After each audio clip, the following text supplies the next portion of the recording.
hvala. Ovo neće biti, kao što sam rekao, ja sam rekao Dušan je rekao predavanje, ali nemojte da mislite da ste, mislim na đaki pogotovo, da ste dobiti ocenu za ovo.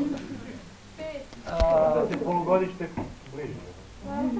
Polugodište kratko, a nažalost vremena za ovakva predavanica koja bar meni lakše padnu nego ona formalna u školi, kažem, jako je malo takvih trenutaka i zato je meni posebna čast da mogu malo da vas gnjavim, da pokušamo da kombinujemo naslov ovog večerašnjeg performansa i ono čime se ja bavim, a to je simetrija.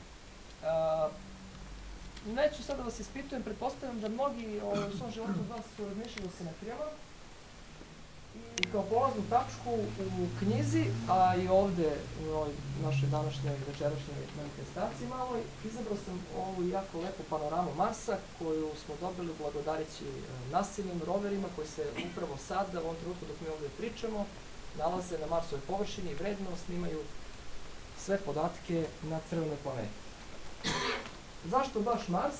Pa zato što, pošto ja nisam neki pesnik, teško da bih mogao da prestignem neke naše velike pisce, poput Bobić Mojsilović, Batić Alimpić i tako dalje. Ja nisam mogao stakmičiti sa njima ni na sajmu ni inače, pa sam odlučio da zauzmem drugu teritoriju, a to je tržište Marsa. Pošto još nismo kolonizovali Mars, a ovdje imamo još jednog pozvanje gosta koji može o tome da vam priča u petak i subotu ako dođete na gej astronomske susrete, to je moj dragi prijatelj Dragan Lazarević. On je jedan od ljudi koji najviše maštaju o tome kako da kolonizujemo Mars. Ja sam poželao upravo da i moja knjiga bude, kao što vidite ovdje, jedna od onih koji će biti najprodavanije, ako ne na zemlji, pa na Marsu. Knjigom su se oduševili još neki znameniti zemljani, ne samo Dušan Kostić.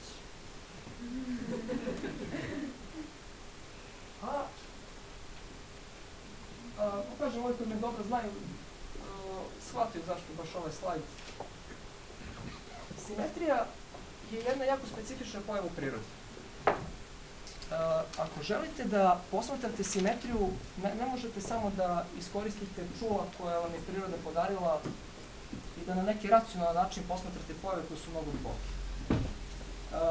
Jedna šahovska partija vam je najkarakterističniji primjer narušavanja simetrije kao polazne tačke za kreiranje nekakvih situacija o kojima vjerojatno niko, pa čak ni oni najbolji svetski velemajstori mogu da razmišljaju u svom slobodnom vremenu.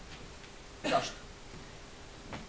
Zamislite da sa jedne strane ovog našeg malog prostora gde se večeras nalazimo, imate jednu šahovsku tablu, evo recimo tu gde je profesor Dušan, imate jednu tačkicu koju bih ja ovako držao ovdje u ruci i sad niti on pomera poteze na toj svojoj tabli, niti ja miksujem te tačke ili neke molekule koje držim u svojim šakama i ništa se ne dešava.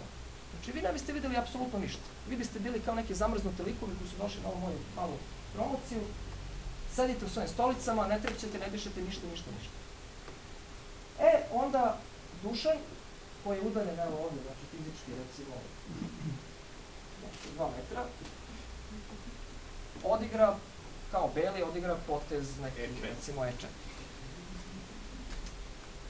I samim tim što je on odigrao potez na svojoj šahovskoj tabli, nije samo narušio simetriju šahovske table, već je narušio simetriju celokupne prirode, što se manifestuje raznim prirodnim procesima koji počinju da se odigravaju u jednom ogromnom prostoru koji je toliko nepregledan da su neke od ovih pesama u ovoj knjižici posvećene upravo tako nekim infinitnim prostorima za koje verovatno i narednih nekoliko hiljada godina nećemo znati šta zaista predstavlja.